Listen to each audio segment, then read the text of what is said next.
Today's episode is brought to you by the Positively Grateful Resources Bundle. With a video training and dedicated workbook and some bonus personal stories, this Pay What You Want resource will guide you to a gratitude practice that works best for you. You can purchase this at positivelyproductive.com/resources. As we approach the end of the year, I encourage reflection, celebration, and preparation so you can step into the new calendar year confidently. Today we'll cover 4 specific things you can do to set yourself up for success in the new year. You're listening to the Positively Living Podcast. I'm your host, Lisa Zawrotny, founder of Positively Productive Systems and a productivity coach certified in positive psychology and stress management. Join me as we explore ways to live a more proactive, positive life with episodes on productivity, self-awareness, mindset, entrepreneur life, habits and systems, simplicity, fun, and more. I understand overwhelm personally as a multi-passionate entrepreneur, wife and mom to kids and cats, and as a caregiver. I'm here to help you choose what's right for you so you can do less, live more, and breathe easier. Sound good?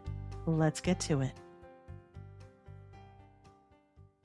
Welcome to the Positively Living Podcast. I'm your host, Lisa, and as I record this episode, another year is about to come to a close. Now, those of you who know me know I'm a questioner and tend to ignore the fabricated reset of the new year that everyone makes such a fuss about.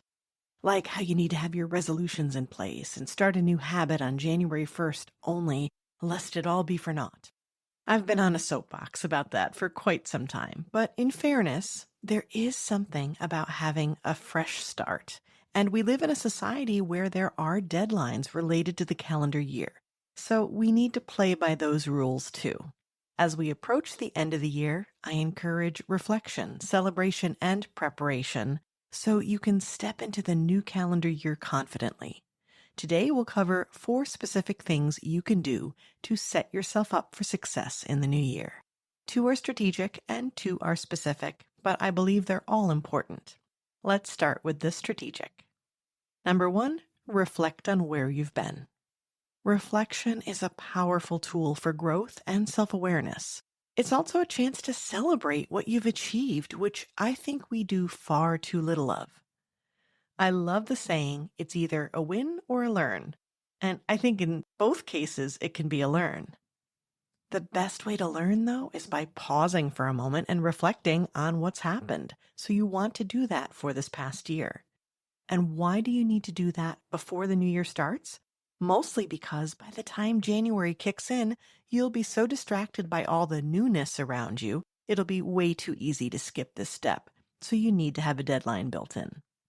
How many times have you taken notes only to never review them again? Yeah, I know. I'm calling out myself on that one.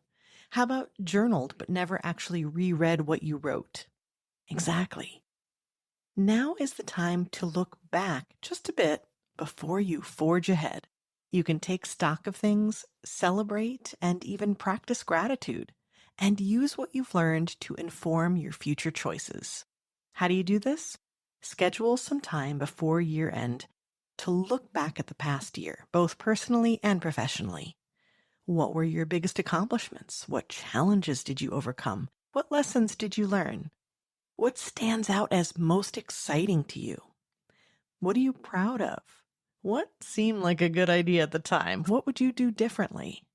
There's lots of ways you can ask yourself these questions, but mostly it's about taking a moment to think about everything that happened, which again, we so rarely do because we're paying so much attention to what's next, and that's a normal thing for our brains to do. You want to take this time to look at past journal entries and to look at photos. Even going through your photo gallery can be a fantastic way to see where you've been. Consider journaling about these experiences or even creating a visual representation, a collage of some kind, maybe, or a timeline. It could almost be like a past vision board. And if you do have a vision board that you did, this would be a great time to compare your experiences with that. This process of reflection can help you gain valuable insights Celebrate your successes and identify areas for improvement or just a shift in direction. Make sure you stay curious, though. Leave the judgment out of it. This is not a time to focus on what you didn't accomplish. Though if you did miss something important, it is an opportunity to prioritize that going forward. If you love this idea but would like some guidance, you might want to check out episode 136 on why reflecting works better than resolutions, and episode 172 on how the simple act of pausing can make you more productive. The second thing you want to do before year ends is plan where you want to go next year. Now that you've taken time to reflect and appreciate this past year, it's time to look forward. There are different rules of thumb on how detailed you must be in your planning, and it depends on whether you're talking about personal or professional planning, but overall, it's wise to set some kind of direction. Challenging yourself is how you'll grow, and planning and setting goals and intentions is how you'll better assess your actions and ensure that they are in alignment. You can only course correct a path that you've mapped out. You can do this in a detailed way or general way. I've talked about choosing a word of the year, for example, which we just talked about last week. And that can be a wonderful way to set an intention, but gives you lots of flexibility, lots of leeway. Ask yourself, what are your goals and aspirations going forward for the new year and even beyond?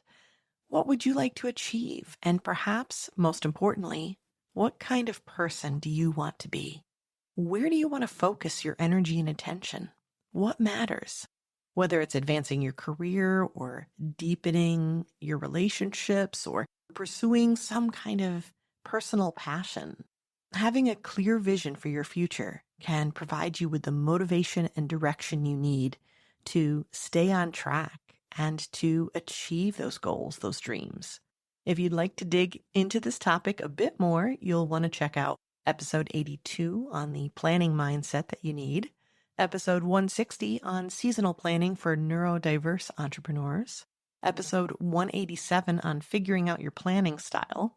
And last week's episode, again, was on choosing a word of the year, and that also references episodes on reflecting and creating a vision board that works. The third thing you'll need to do before year end is check your finances and spend what you'll lose. And even just set a budget. Switching from strategic to specific now, we're going to get real practical here. The end of the year is a crucial time to review your finances, especially when it comes to healthcare and business expenses. Many healthcare plans have flexible spending accounts called FSAs or health savings accounts, HSAs, and they may have like a use it or lose it kind of fund approach. So you want to make sure, what do you still need to purchase or plan so that you don't lose those benefits?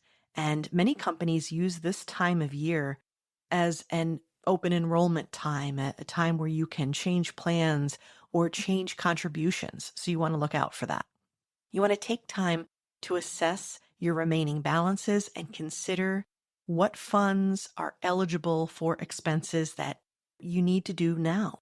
This could be doctor's visits, prescriptions, maybe that you could order ahead. You'd have to check with your doctor, your insurance company. It could be things like getting glasses to have a second pair, even if you don't technically need them, or purchasing some kind of health-related equipment for your home, which could also double as a holiday gift. For business owners, this is also a great time to review your budget and your spending, because for most businesses, especially entrepreneurs, you're likely on a calendar year cycle. So are there outstanding invoices to be paid on your part, or ones that are coming up that you could pay now? Are there unused subscriptions or services that you could cancel? And it'd be great to do that now so you don't bring them into the new year with you. Do you have purchases that you'd like to make by year end so those expenses can be applied to this calendar year? I do that a lot as an entrepreneur, and I often have clients who purchase packages with me in December. It's one of my busiest months, though we often only schedule the coaching in January. So please note, I'm not a qualified financial expert, so don't take this as expert advice, but these are the things that you want to ask your experts about, the things that you'll want to think about as you make choices before year end. These are things I've experienced as an entrepreneur and I've done myself, so I want to recommend them at least as something to consider. I also want to take a brief moment here to acknowledge something else about this topic, and I've experienced it in the past too. Looking at your finances can be challenging, so it's easy to be the ostrich, put your head in the sand, and maybe if we just ignore them, they'll go away, right? Sometimes it's hard to be honest and real about those numbers. It can be scary, especially when we're in a challenging economic time. So we need to be real with our budgets all the more. And as hard as the Band-Aid may be, when you rip it off, I promise you it's worth it. By taking stock of your finances now, you can avoid leaving money on the table, and you can start the new year with a very clear financial picture. And that confidence in knowing what you're dealing with is going to change the game for you in terms of the action you take. Now, if you'd like a bit more support in this area, I highly recommend episode 98 on the 3 numbers you need to know for your business. And you may also appreciate an episode from the very first season of the podcast, episode number 9, about motherhood and money. That's a great mindset episode about what a stressor it can be, and I think you'll find it very encouraging. All right, we are on to number 4, the 4th thing we need to do before year end. And if you know me, this is probably not going to come as a shock. You need to declutter your space. I'm a big believer in the power of decluttering our whole lives. It's something I talk about constantly. This time of year is often known for physical decluttering because the holiday lends itself to that, and I love that. We often review decorations as we're pulling them out and find options to clear out as we make room for new gifts as well. That's a great excuse for doing this. Making space for what's coming in is absolutely essential. But there are even more reasons to love a good clean out. Clearing out physical clutter can have a profound impact on our environment and, as such, our mental and emotional well-being. It creates space for new things. It opens the way for new energy, new ideas, and new possibilities. And it simply makes us more productive. As we approach the new year, take some time to declutter your home, your workspace, even your digital workspace. Whatever you have time for will make a big difference. Donate and discard items you no longer use. Organize your files and paperwork to make it that much easier to find what you need in the new year. Unsubscribe to unwanted emails and subscriptions. Take this time to look around with fresh eyes and consider what's actually clutter to you that you've just gotten used to. And as Peter Walsh says, clutter isn't just the stuff on the floor. It's anything blocking you from the life you want to be living. So no, that doesn't necessarily mean all the books you have, but you do want to be real about it. When you look around your space, what is getting in your way? What feels like too much? Use that as a guideline and use this as an opportunity to release that. So again, you don't take it into the new year with you. As you go about prepping for celebrations, use this as an opportunity to remove what's unused and broken. As you cook and bake, clear out your pantry and only keep what's fresh, as your budget permits, of course. But I promise you, when it comes to baking, you definitely want to get new baking powder and baking soda. Ask me how I know. By creating a sense of order and clarity in your physical environment, by removing the excess to allow for space, for breathing room, you'll be better prepared to welcome the new year. And yes, I have tons of episodes that can support you in this particular quest. You'll want to go to the podcast page of the positivelyproductive.com website and click on the Declutter playlist. Before I close this episode, I'd like to take a minute of reflection for myself and reflect with you on the fact that we are here at episode 240 episodes of the podcast. I am so grateful. I am feeling like this is all a bit surreal, and I have loved our time together, and I have no plans on stopping it. So if you're new here, I love that you've chosen to join me now, and I look forward to our future time together, and also encourage you to go to the podcast page and check out the playlists so you can at least catch up on the episode topics that are of real interest to you. And if you've been with me for a while and you've been listening regularly to the episodes, it's hard to put into words how very grateful I am that you're here, that you're listening, that you continue to support the podcast. And I'm excited to keep coaching and encouraging. And as we move forward, before the new year begins, if you could do me a favor and go to Apple Podcasts and leave a review for the podcast if you haven't yet, or go to Spotify and leave a rating, or even just message me and let me know what the podcast has meant, your takeaways, what you'd like to hear.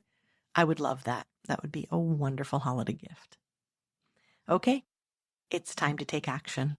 Please remember that by taking the time to do these things we talked about today, reflect on your journey, plan for the future, check those finances, and declutter your space, you'll be setting yourself up for a successful and fulfilling new year.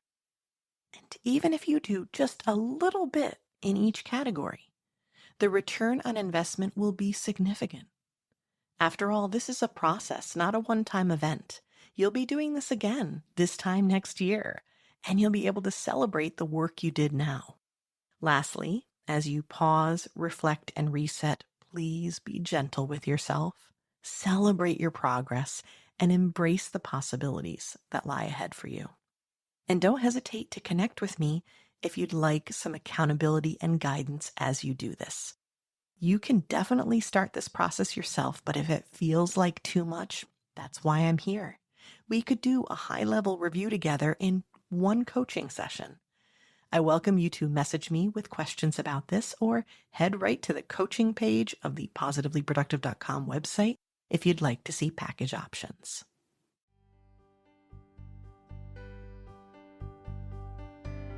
Thank you for joining me today. Your time is precious, and I'm honored you chose to spend it with me. If you have feedback or questions, you can find me through the Connect page of the positivelyproductive.com website. And if you're looking for any of the resources mentioned here, from books to products to training and more, go to positivelyproductive.com/resources.